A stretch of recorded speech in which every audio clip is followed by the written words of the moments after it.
Welcome back to Introduction to Semiconductor Devices. We are now in 7th week of the course. So we are more than halfway through what we wanted to cover.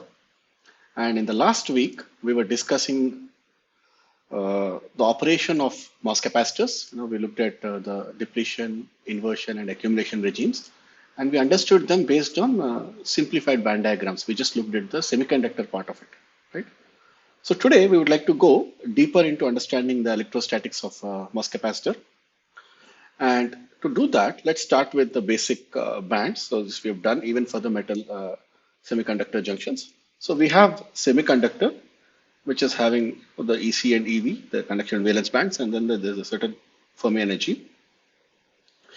And we have seen already that the electron affinity of a silicon, in this case, is I think about 4 eV, 4.01 eV. So 4 eV, let's take it with that. Okay. So, and the electron affinity is essentially the energy difference from the conduction band edge to the vacuum level, right? We have seen this definition before. And this is a p-type silicon. Okay. And now we also have an oxide in between. Between the metal and the semiconductor, we have an oxide. And we know that oxide has a large band gap of 9 eV. This is silicon dioxide, so 9 eV of band gap. And then it also has an electron affinity, which is shown here, the distance of the EC from the vacuum level. In this case, for silicon dioxide, it turns out to be 0.95 eV. So it's actually, the electron affinity is quite small. Okay. Then we have the metal, which has its own Fermi energy, EFM. Okay.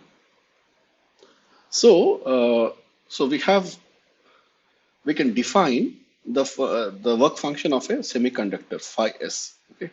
If it's a p-type semiconductor, you could easily define it as simply it's essentially the distance between the Fermi energy to the vacuum level. So for a p-type semiconductor, it's going to be simply the electron affinity plus Eg by 2, and I'll call this distance of Fermi energy from intrinsic level as EF. Okay. This is I'll call as EF. Sorry, phi f, not EF, phi f. Okay. So this distance. So basically, this is for a p-type semiconductor. If it was an n-type semiconductor, if you're using, that means a PMOS device, if you're using, this would be chi plus Eg by 2 minus phi f for an n-type, right? Because for an n-type semiconductor, the Fermi energy would be somewhere here, and this would be your phi f. So you plus Eg by 2 minus phi f would give you the work function of the semiconductor. Okay.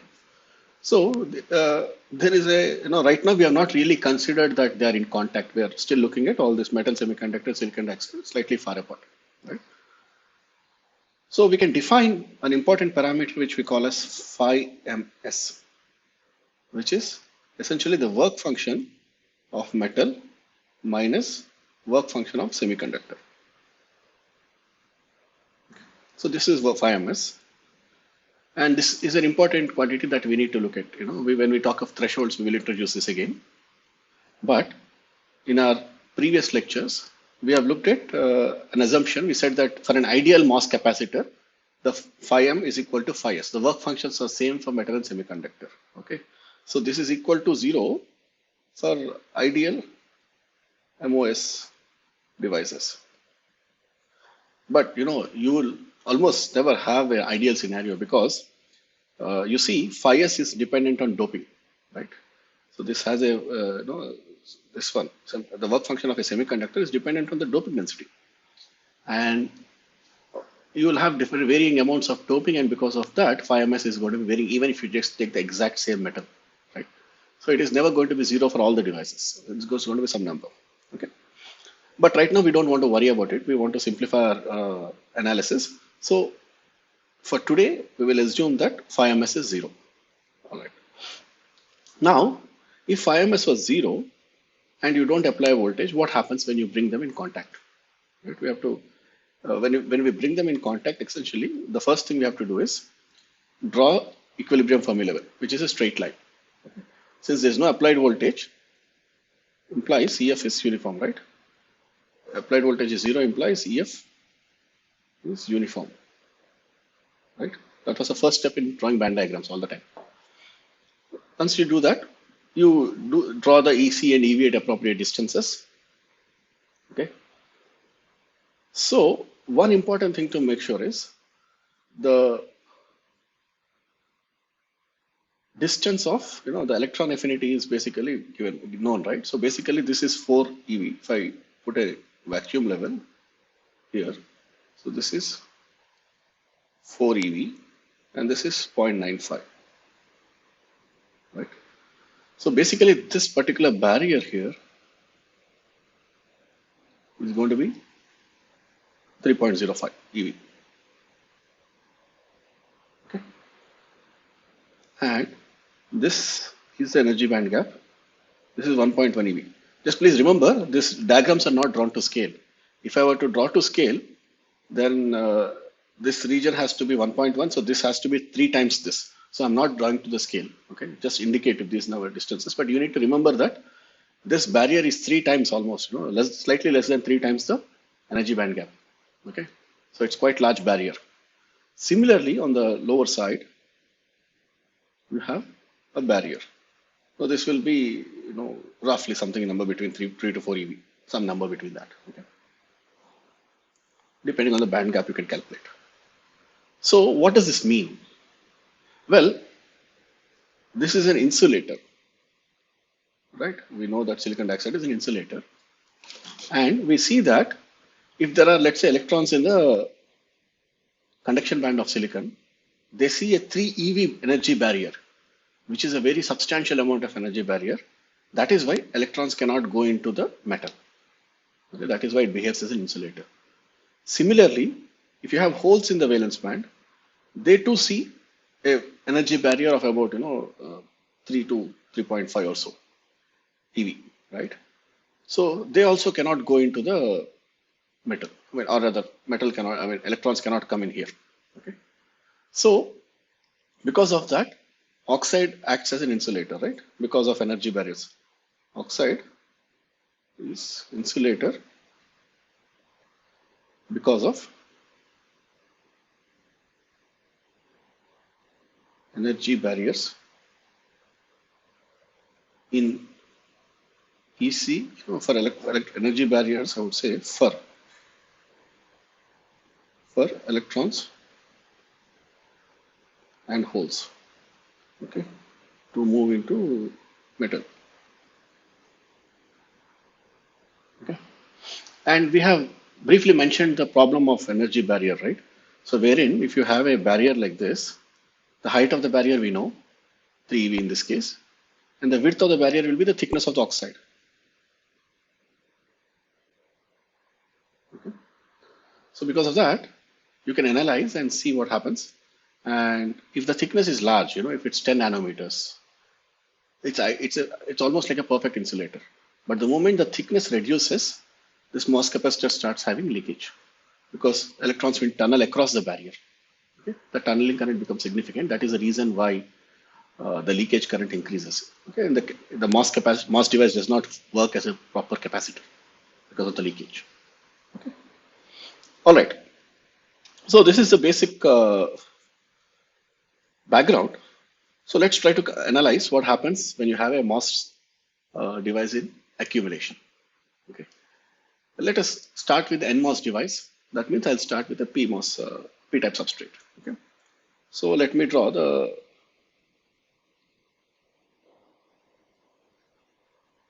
EC, EV. This is my EV, this is my EC, and it is NMOS device. Okay. So I'll anyway draw the Fermi energy just for reference. Equilibrium Fermi energy. If there's no applied voltage, it will be like this. So you have a P-type device. But we are saying that we want to study how the NMOS device works in accumulation. And if you want to accumulate it, what is the type of voltage we need to apply? So this is a P-type substrate which has holes, and we want to increase the number of holes, right? So we want to bring more holes near the interface. That means we have to apply a negative voltage. If you have to apply negative voltage, what do we do?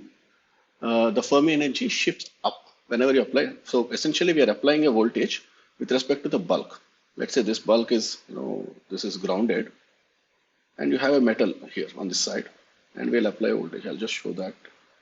So let's say this is my EFM, okay, and this is my applied gate voltage, Q times Vg. If the applied gate voltage is negative, the Fermi energy moves up relative to the bulk Fermi energy, right? And that's why you see this. And what happens to the bands? Well, the bands, we know that there is more of holes in the interface, so we'll put them like this. Okay. So, and what will happen to the oxide bands? The oxide band gap has to still remain 9 eV. So what we'll do is, what type of field should be there in the oxide? All the time we have to think about how the field should be. That will simplify our analysis. Okay. So now you have positive charge, right? Here you have positive charge. Holes have accumulated. On the other side, you have to have negative. You're essentially putting a negative bias. So there will be electrons on this side. So basically your electric field is in this direction, from right to left. And so because of that, my oxide, I will,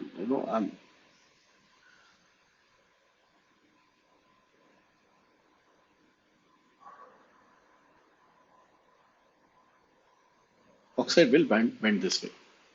Just to indicate that this is essentially showing the gradient. Gradient gives the electric field, right? Electric field. And in this case, it is negative. Remember why it is negative, right? So this is a band diagram, for a NMOS device in accumulation. Okay. So to understand these devices, well, we will try to draw what is called as block diagrams, block charge, field, and potential diagrams. Okay. So essentially, what we can do is here, we know that there is a positive accumulation, positive charge, right, at the interface. So I'll represent this by putting a small block here. This is holes, okay, accumulated at the interface.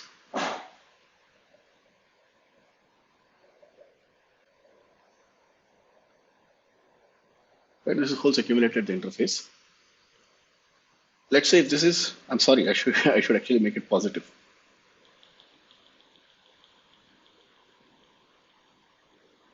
Okay, this is a positive charge, so I'll draw this is holes at interface.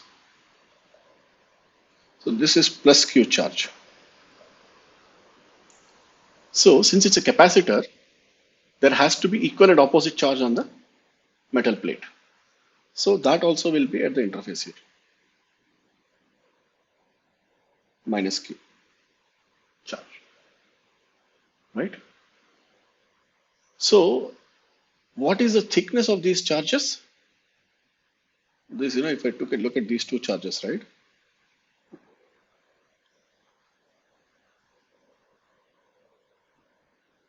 What is the thickness? Well, these are like infinitesimal sheets, basically. So negligible thickness.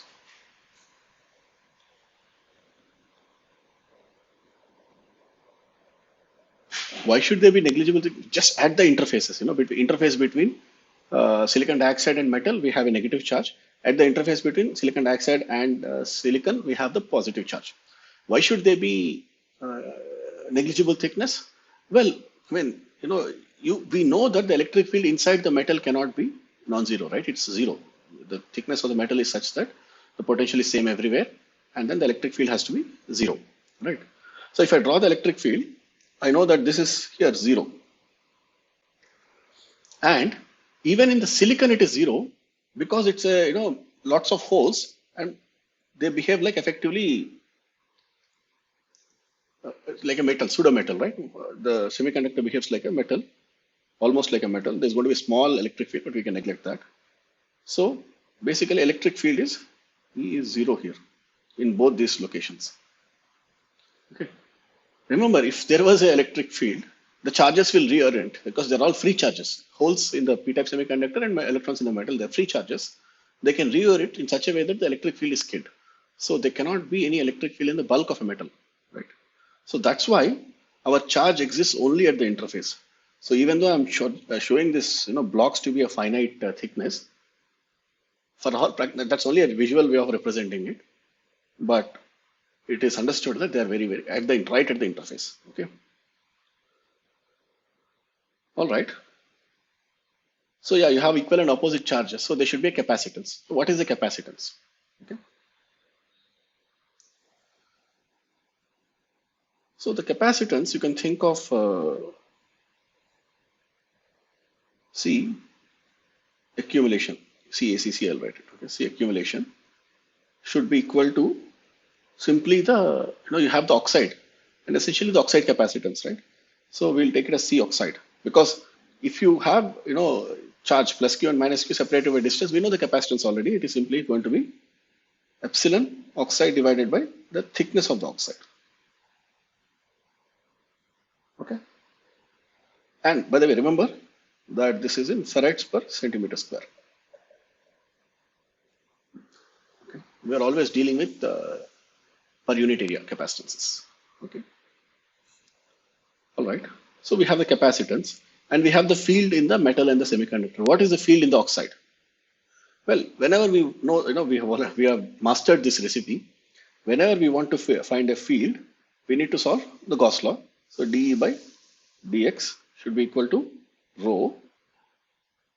But in the bulk of the oxide, there are no charges, right? Because, in between, the thickness here in this region, there are no charges. We have made that assumption when we are, when we talked about the ideal mass capacitor, right? So we said there are no fixed charges. This is because no fixed charges in oxide, right? Inside the oxide, there's nothing. So that means E has to be constant, right?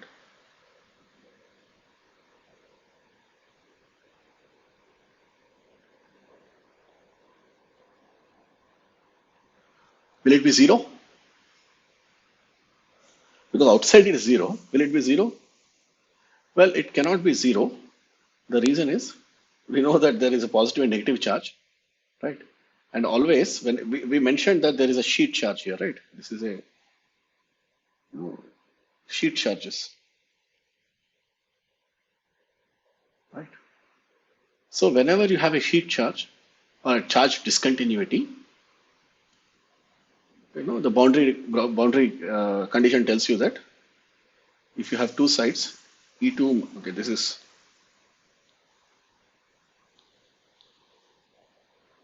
boundary conditions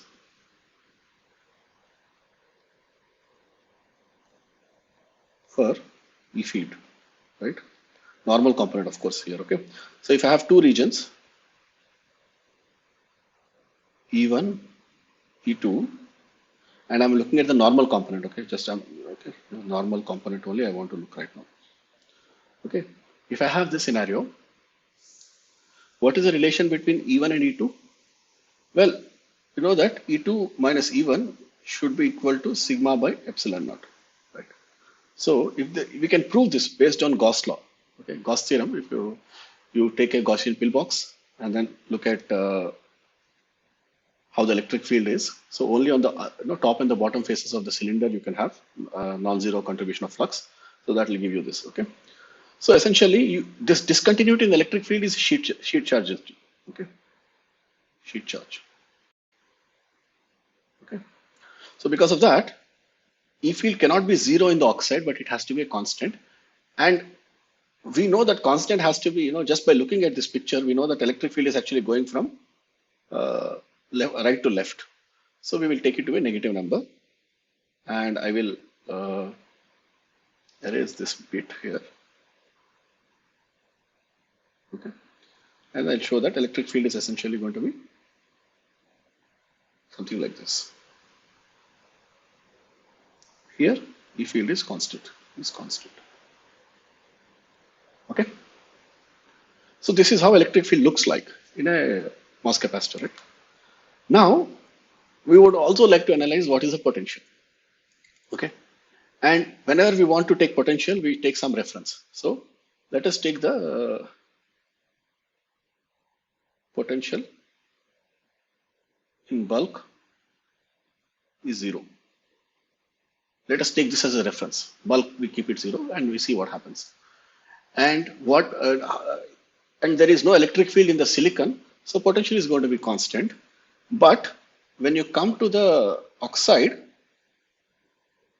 there is a constant electric field, so there should be a linear potential, right? And considering that it's a negative field, it should be like this. Okay. Therefore, what essentially we are saying in this diagram is that this voltage is Vg.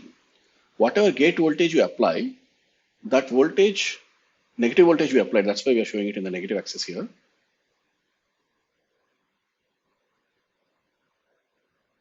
Is this correct? Yeah.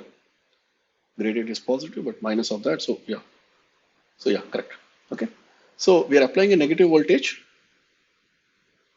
and then that voltage is dropping across oxide, and by the time you reach the interface between semiconductor and silicon dioxide, it is falling to 0. So we can easily know, right? We know the relation E is equal to minus dV by dx. So in this case, gradient is positive, so electric field is negative, so it's consistent. Okay. So this is how your device works. Okay, this is the electrostatics of the device. And the reason I'm taking this time to do it in depth is you should be comfortable with this fast thinking. Once you are clear about what is happening, the way to analyze MOS devices, you will see that the physics is quite simple. The band diagrams become very, very simple, right?